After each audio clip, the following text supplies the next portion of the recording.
নমস্কার, আমি ডক্টর ঐশী মুখার্জি। আজকে আমাদের ডক্টর সাজেশন চ্যানেলে কথা বলছি মণিপাল হসপিটাল ঢাকুরিয়া থেকে। আমি একজন ডেন্টাল অ্যান্ড ম্যাক্সিলোফেশিয়াল সার্জন।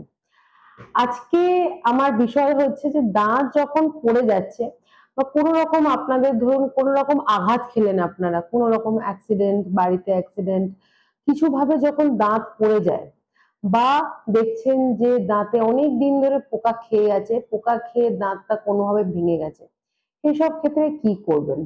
প্রথমত দাঁত যদি কোনো রকম অ্যাক্সিডেন্ট বা কিছুতে ভেঙে যায়, সঙ্গে সঙ্গে সেই যদি আপনারা দেখছেন যে গোটা দাঁত আপনাদের বেরিয়ে এসছে, বাচ্চাদের ক্ষেত্রে স্পেশালি হয় যে মাঝে মাঝে গোটা দাঁত কোনো ওরা খেলতে খেলতে পড়ে যায়, তারপরে দেখবেন গোটা দাঁত বেরিয়ে এসছে। যদি দুধের দাঁত পড়ে যায় সেই সব ক্ষেত্রে তো অফকোর্স একটা সেই ক্ষেত্রেও আপনারা নিশ্চয়ই ডেন্টিস্টের কাছে যান, কারণ প্রত্যেকটা দাঁত বাচ্চাদের পড়ার আর ওঠার এক একটা টাইম পিরিয়ড থাকে। তো সেই টাইম পিরিয়ডে যদি সেই দাঁত পড়ে বা না ওঠে, তো সেটা একটা কনসার্নিং ব্যাপার। সেটার জন্য নিশ্চয়ই ডেন্টিস্টের কাছে যান, পিরিওডন্টিস্ট আছে তাদেরকে কনসাল্ট করুন। তারা দেখে বুঝবে যে কতটা দাঁত মানে পার্মানেন্ট যেই দাঁতটা সেটা কতটা ভেতরে কতদিনের মধ্যে উঠবে, তো সেইগুলোর অ্যাডভাইস। অ্যাডাল্টদের ক্ষেত্রে যদি দেখেন যে আপনাদের দাঁত পড়ে গেছে বা ক্যাভিটি হয়ে গেছে, ক্যাভিটি খেয়ে ভেঙে গেছে, সেই সব ক্ষেত্রে ইমিডিয়েটলি যান, কারণ যত ছোট আপনার ক্যাভিটি বা যত ছোট ভাবে ভাঙবে তত ইজিলি দাঁতটাকে রাখা যাবে, তত ইজিলি দাঁতের ট্রিটমেন্ট করা যাবে। যদি আপনারা দেখেন অনেক দিন ধরে ব্যাপারটাকে ওইভাবে ফেলে রাখেন, তাহলে কিন্তু ব্যাপারটা ছোট অবস্থায় আর ট্রিটমেন্ট করা যাবে না, তখন অনেক বেশি ভেঙে যায়, অনেক বাড়াবাড়ি হয়, সেই সব ক্ষেত্রে দাঁত তোলা ছাড়া আর কোনো উপায় থাকে না। কিন্তু দাঁত তোলা হচ্ছে একদম লাস্ট অপশন। দাঁত তোলাটা কিন্তু এখন আমরা দাঁত তুলে দিতে চাই না, আমরা সবসময় চেষ্টা করি যাতে দাঁতটাকে বাঁচানো যায়, কারণ একটা দাঁত উঠিয়ে ফেললে একটা দাঁতের অ্যালাইনমেন্ট নষ্ট হয়ে যায়, যেটা পরবর্তীকালে 5-10 বছর পরে পাশের দাঁতগুলোকেও এফেক্ট করে। তাই যেই দেখছেন যে ছোট পোকা বা ছোট দাঁতটা ভেঙে গেছে, ইমিডিয়েটলি যান, একটা এক্স-রে করান। এক্স-রে করিয়ে ফার্স্ট যদি ছোট থাকে তাহলে ফিলিং বা ইজিলি কভার করে দেওয়া যায়।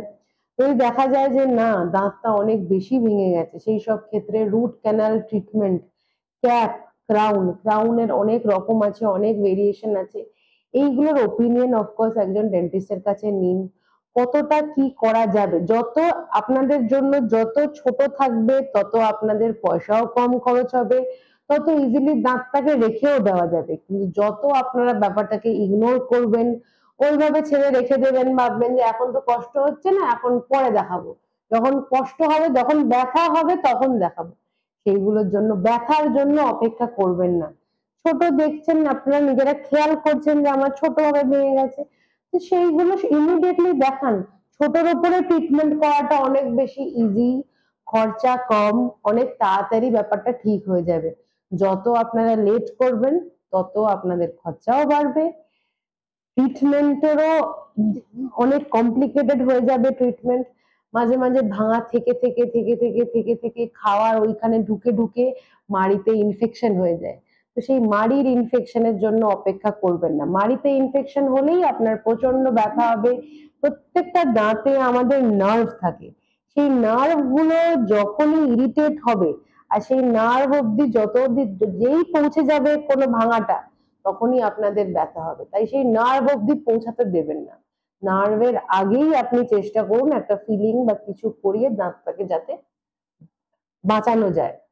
একান্ত কিছু কিছু ক্ষেত্রে দেখছেন আপনারা লেট হয়ে গেছে, দাঁত তুলতেই হবে বা দাঁত আর কোনো অপশন নেই, অনেক বেশি খারাপ হয়ে গেছে, তখন এক্সট্রাকশন করতেই হবে।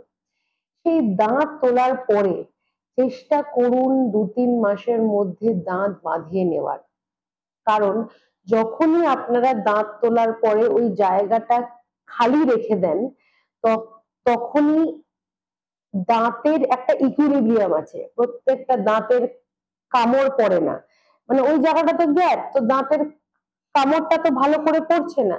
এইটা কি হয় 5-6 বছর পরে যে আশেপাশের দাঁতগুলো আছে, বা ধরুন আপনি নিচের দাঁতটা উঠিয়ে ফেলেছেন, ওপরে আপনার দাঁত আছে, ওপরের দাঁত নিচে আসতে থাকে, তাতে কি হয়, ওপরের দাঁতও লুজ হয়ে যায়।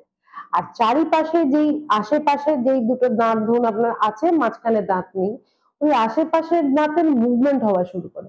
তো আলটিমেটলি অনেক কিছু হয়ে কি হয়, দাঁতের আপনার সেটিংটা নষ্ট হয়। দাঁতের একটা যে ইকুইলিব্রিয়াম আছে, আপনার এইদিকে দাঁত নেই, আপনি বছরের পর বছর এই দিক দিয়ে খাচ্ছেন, একটা দিকে দাঁত উঠিয়ে ফেলেছেন, তো বছরের পর বছর আপনার একদিক দিয়ে আপনি বাইট করছেন, তো কি হলো, কিছু বছর পরে এই দিকের দাঁতও সমস্যা হবে। তাই দাঁত তোলার পরে চেষ্টা করুন দাঁত বাঁধাবার। আজকাল অনেক কিছু আছে, খোলা পড়া দাঁত তো অফকোর্স আছে, নাহলে ফিক্সড দাঁত আছে, ক্রাউন ব্রিজ আছে, এখন তো সব থেকে ইম্পর্টেন্ট, সব থেকে ভালো হচ্ছে ইমপ্লান্ট আছে। তো এইগুলো হচ্ছে মানে ফিক্সড অপশন, আর এগুলো অনেক বছর থাকে যদি আপনি ভালো করে ওরাল হাইজিন মেনটেন করেন।